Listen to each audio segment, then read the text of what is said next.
What do you call it when you feed a stick of dynamite to a steer? Abominable. A bomb in a bowl. Go, Evangeline, go! Today, I'm going to tell you about the U.S. Patent and Trademark Office, the original U.S. Patent and Trademark Office. On April 10th, 1790, President George Washington signed the bill, which laid the foundations of the modern American patent system. The first time in history, people who were inventing things would actually get paid for them. Previously, privileges granted to an inventor were dependent on either the monarch or on a special act of legislature. And right away in 1790, Samuel Hopkins in Vermont had the first patent ever issued, and it was signed by George Washington himself. He basically created a little machine that would get potash out easier. They use it for soap and glass and stuff like that. The reviewer of this patent was none other than Thomas Jefferson, who was the Secretary of State at the time and an inventor. Jefferson next passed a document to the Secretary of War for his review, I don't know why, and then obtained signatures from the Attorney General and then President Washington himself. But during 1971, they got so many patent applications that Jefferson was basically like, we can't do this ourselves, we don't have time, we have a country to run. By 1793, patent examining duties had been reassigned to the State Department clerk until the Patent Office was formed in 1802. Now today we know that there are patent numbers, but prior to the Patent Act of 1836, patents were given out by name and date. There were no numbers assigned to them at all. The Patent Office had already issued 10,000 patents, all named and dated, when all of a sudden there was a fire in the Patent Office and all of them burned. Now, the U.S. Patent Office fire that happened in 1836 was actually one of a ton of fires. I think there were about 5 fires in the Patent Office history. Initially, they considered the possibility of arson because of the corruption in the post office, which was attached to the Patent Office. They thought that maybe someone was trying to burn down the post office and the Patent Office just got caught in the middle. That's not the case. They ruled it out as an accident. They realized that Patent Office employees kept their firewood in the basement and the Postal Service employees would throw their hot ashes from their fireplaces into the basement. So essentially it was something like this.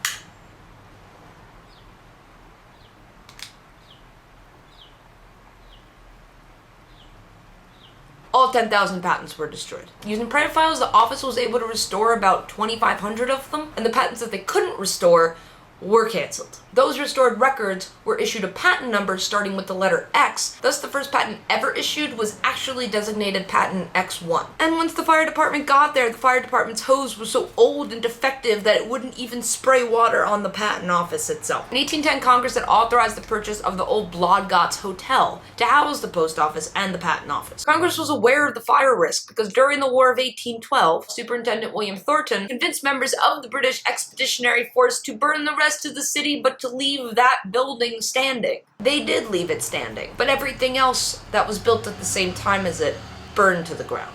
The real shame is that not only were the patent papers themselves destroyed, but in order to get a patent at this time, you had to build a working model of the invention that you created. All of those were also lost. Model cases, their press and seals, their bookcases, their office furniture, everything was just gone. The 7,000 lost models included those of various textile manufacturing processes, and several models of steam-powered machinery used for propelling boats, including Robert Fulton's original bound folio of his full-color patent drawings that he did in his own hand. The chairman of the Senate Investigating Committee, John Ruggles, said it best by saying that the lost materials, quote, not only embrace the whole history of American invention for half a century, but were the monuments of property of vast amount, including the largest and most interesting models in the world. The fire occurred around the time of the Patent Act of 1836. An amendment to it the following year required 2 copies of the patent, one for safekeeping in the Patent Office, the other attached to the patent grant transmitted to the applicant. The requirement ended in 1870 when the office began printing complete copies of the patents as issued. The next fire at the Patent Office was in 1877. The building created was fireproof, but everything in it was not.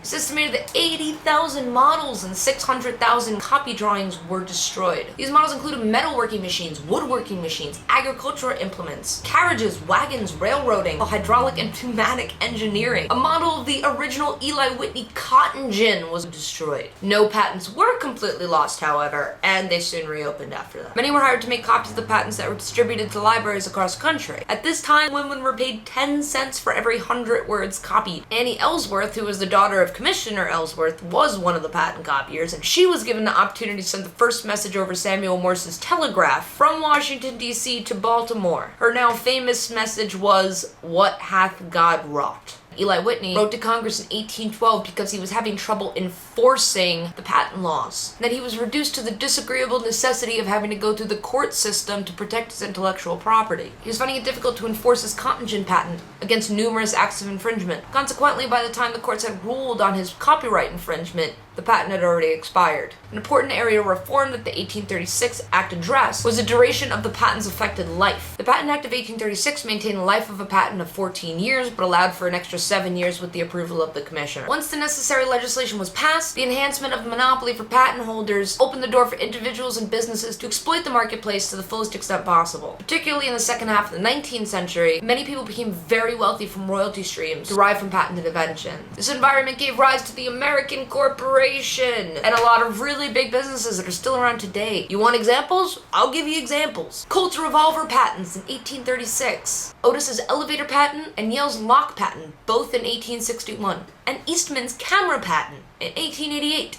Charles Goodyear's vulcanized rubber patent, Alexander Graham Bell's telephone patent, which was stolen from Marconi. During the 19th century, inventors started to seriously realize economic advantages associated with protecting their innovations in the form of patents. As a result, the number of applicants for new patents went from 765 in 1840 to 21,276 in 1867. This increase led to revenues and profits in the U.S. Patent Office based on their fees. And in 1840, the total revenue for the office was $38,000. That is equal to about $600,000. And by the end of the century, it was well over $1 million. But many of the patents during the 18th and 19th centuries were patents for things that were attempting to solve practical problems. And this was a reflection on Jefferson's ideas that only physical and useful invention should be granted a patent. It wasn't until the mid-20th century that there was a call to patent everything man-made under the sun. But because of that, America saw increases in invention. During World War I, there were patents issued for the airplane and the submarine and the rocket. During World War II, there was the jet engine and, of course, the atomic reader. But it soon became very apparent that a method for grouping patents together was needed because everything was just under one thing, and it was really hard when you had to go back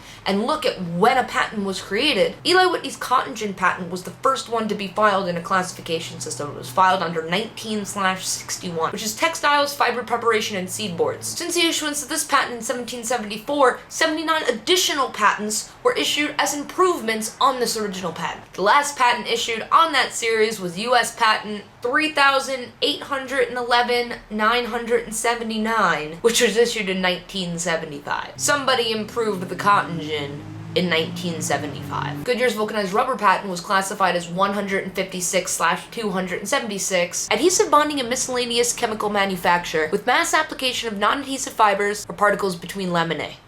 Whoa. And the explosion of patents enabled corporations to essentially have legal monopolies on their inventions. The system created by the Patent Act of 1836 has remained largely intact, with a few minor adjustments. But because of this, the system has led to continuous abuses and problems within the Patent Office. Currently, patents take several years from the date of application to the date of issuance, and that's why so many times you'll see the words patent pending on different products that you get. Many times a patent is issued long after the technology embodied in the patent is already obsolete, and patents are still being granted for obvious, non-useful inventions. And American corporations have realized the financial benefit associated with winning a patent infringement suit. For some, patents have become nothing more than a mechanism for bargaining in court.